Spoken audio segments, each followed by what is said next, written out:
As promised, the conclusion of the 2020 general election trophy race, the COVID edition. We pick up the commentary at the 2 furlong marker.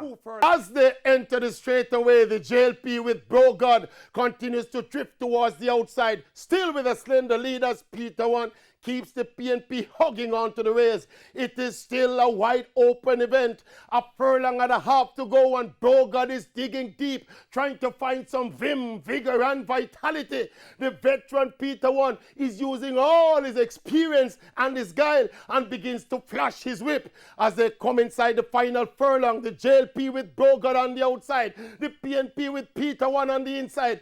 Bogard is giving it all he's got. Peter One with the ride of his life, half a furlong to go in the general election trophy, and it is still the JLP with Bogard on the outside by a half a length, but the PNP with Peter One is finishing like a runaway train. He's there an upset in the making.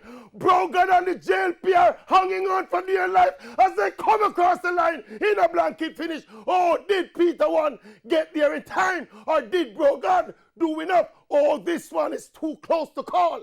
The stewards will need to take a look, and the photo finish might have to decide it as we send you back to the studios.